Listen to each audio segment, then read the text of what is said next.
ये मेरा प्रेम पत्र पढ़कर के तुम ना पल पल दिल के पास। आपने ये दो गाने सुने। पहले वाले को गाया है मोहम्मद रफी ने और दूसरे को किशोर कुमार ने। लेकिन यहाँ सवाल ये नहीं है कि किसने बेहतर गाया।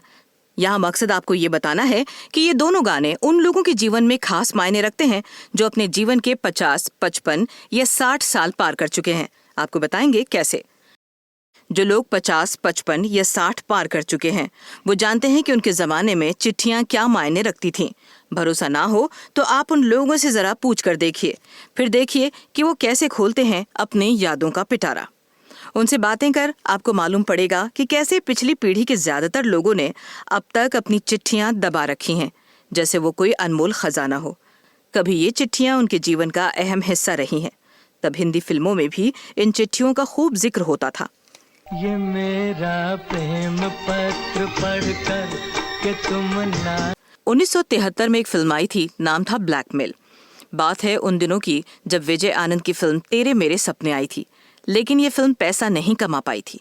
इस घाटे को पूरा करने के लिए विजय आनंद कोई फिल्म बनाने की सोच ही रहे थे कि निर्माता विनोद दोषी एक फिल्म का प्रस्ताव लेकर उनके पास आए और उनसे अपनी फिल्म को डायरेक्ट करने को कहा। विजय आनंद ने विनोद दोषी की बात मान ली। ये फिल्म थी ब्लैकमेल। फिल्म की कहानी कुछ यूं है। फिल्म में एक वैज्ञानिक है जिसका नाम है रमाकांत खुराना। प्रोफेसर रमाकांत खुराना ने एक ऐसा फॉर्मूला खोज निकाला है जिससे सूरज की रोशनी से बिजली बनाई जा सकती है। जाहिर है अपने इस फॉर्मूले से प्रोफेसर खुराना बहुत लोकप्रिय हो जाते हैं और उनका ये फॉर्मूला खूब चल निकलता है। सभी इस फॉर्मूले से खुश होते हैं, लेकिन शहर के एक लोकल बिजनेसमैन मिस्टर मेहरा को इससे बड़ी दिक्कत होने लगती है। दिक्कत इसलिए क्योंकि उनका बिजनेस भी बिजली के उपकरणों से जुड़ा होता है। उसके मार्केट में आते ही आपकी बैटरी का वो हाल हो जाएगा सेठ जी, जैसे मोटर गाड़ी के हाल में बैलगाड़ी का हुआ था। और आपका वो हाल हो जाएगा जैसे किसी राजा के सामने किसी भिखारी का होता है। लेकिन तुम्हें ये सब कैसे मालूम कैलाश? उन्हें लगता है कि यदि प्रोफेसर खुराना का फॉर्मूला ऐसे ही डिमांड में रहा तो उनका बिजनेस कम हो जाएगा और धीरे धीरे उनका काम ठप हो जाएगा और वो दिवालिया हो जाएंगे। फिर क्या था, बड़ी समस्या थी। मिस्टर मेहता का एक सहायक था जीवन। जीवन मिस्टर मेहता का करीबी तो था ही, उसने उनकी बेटी आशा मेहता को भी पटा रखा था। मिस्टर मेहता भी ये बात जानते थे।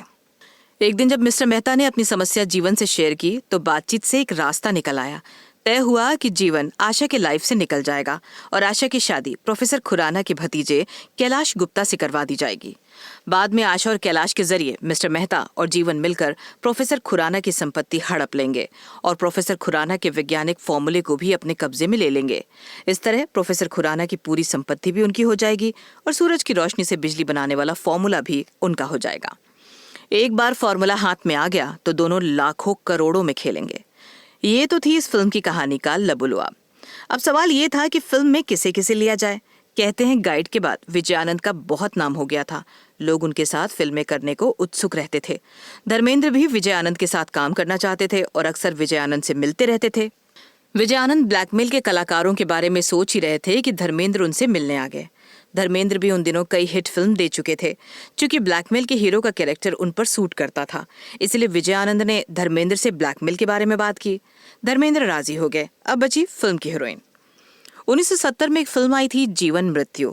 इसमें धर्मेंद्र और राखी की जोड़ी खूब पसंद की गई थी, लिहाजा विजय आनंद ने हीरोइन के लिए राखी को चुन लिया। उन दिनों शत्रुघ्न सिन्हा विलन का रोल किया करते थे, इसीलिए खलनायक दोस्त के रूप में उनका सिलेक्शन कर लिया गया। एक बार जब सारे कलाकारों का सिलेक्शन हो गया तो विजय आनंद ने फिल्म के गाने पर ध्यान देना शुरू किया। इस फिल्म के संगीतकार थे कल्याण जी आनंद जी। जॉनी मेरा नाम में भी संगीत कल्याण जी आनंद जी ने ही दिया था और विजय आनंद ने उनके साथ बैठकर ही जॉनी मेरा नाम के गानों की प्लानिंग की थी। तो फिल्म ब्लैकमेल के लिए भी विजय आनंद और कल्याण जी आनंद जी की मीटिंग शुरू हुई। विजय आनंद ने आनंद जी के साथ मिलकर इस फिल्म के एक एक गाने तैयार करने शुरू कर दिए। एक के बाद एक सारे गाने तैयार हो गए। इस फिल्म में गाने लिख रहे थे राजेंद्र कृष्ण। जब ये गाने बन गए तो विजय आनंद ने कहा कि मुझे इन गानों के अलावा इस फिल्म में एक प्रेम गीत भी चाहिए। ऐसे कैसे शूट किया जाएगा ये भी मैंने तय कर लिया है। एक दिन उन्होंने संगीतकार कल्याण जी आनंद जी को इस गाने के सिचुएशन के बारे में समझाते हुए कहा, हीरो एक लड़की को चाहता है पर वो प्यार का इजहार नहीं कर पा रहा। वो बड़ा शर्मिला है और मुलाकात होने पर भी उससे साफ साफ कुछ कह नहीं पाता। अपने मन की बात वो रोज एक खत में लिखता है, लेकिन खत पोस्ट नहीं करता। एक दिन वो हिम्मत करके सारी चिट्ठियां प्रेमिका को दे देता है और कहता है कि उसने अपने मन की बात उन चिट्ठियों में लिख दी है। प्रेमिका जब चिट्ठियां पढ़ने लगती है तो मानो चिट्ठियां गाने लगती हैं। पल पल दिल के पास। पर चिट्ठियां कैसे गा सकती हैं? कल्याण जी भाई ने विजय आनंद से पूछा। यही तो मजे की बात है। मैं यहाँ एक गाना चाहता हूँ, नायक नायिका नहीं, लेकिन चिट्ठियां गाना गाती हैं। विजय आनंद का ये आइडिया कल्याण जी के पल्ले नहीं पड़ रहा था और आनंद जी किसी धुन का सुझाव नहीं दे पा रहे थे। कहा जाता है कि कई बार इस गाने के सिलसिले में बैठकें हुई, पर धुन नहीं बनाई जा सकी। उधर विजय आनंद ने फिल्म के गाने की शूटिंग की तैयारी शुरू कर दी थी। विजय आनंद ये गाना ऊटी के खूबसूरत वादियों में शूट करना चाहते थे। तो हुआ ये कि ऊटी के लिए रवाना होने के पहले विजय आनंद एक बार फिर संगीतकार आनंद जी के साथ धुन बनाने बैठे।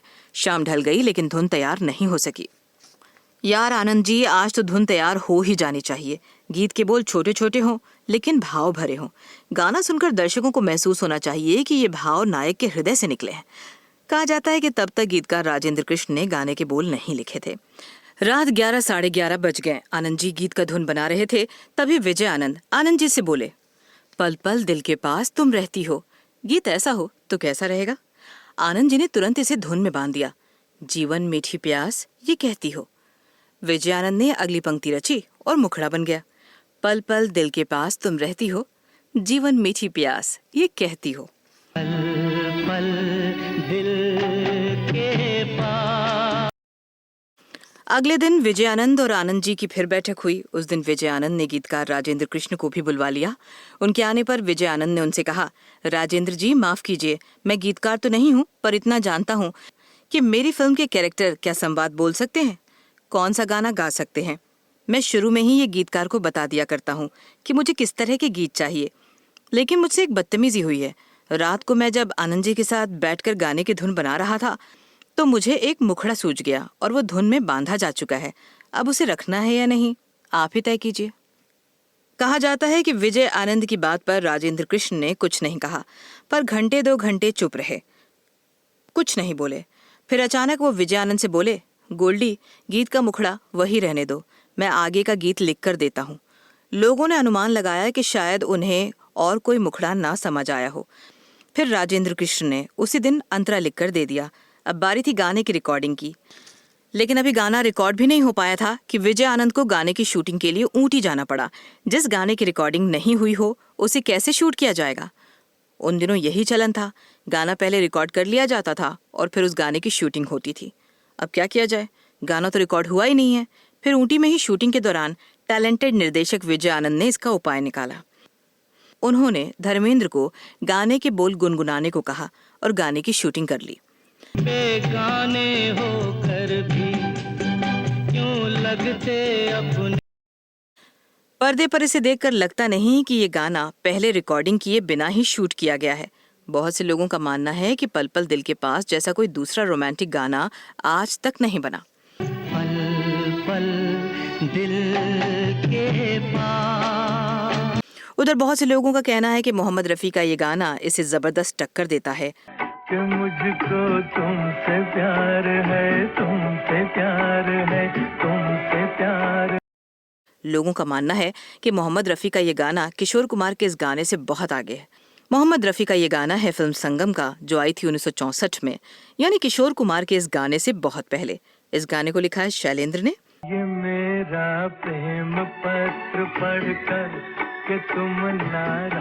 इस एपिसोड में आज बस इतना ही। अगर अब तक आपने इस चैनल को सब्सक्राइब नहीं किया तो आप जरूर कर लें। फिलहाल इजाजत दें, नमस्कार।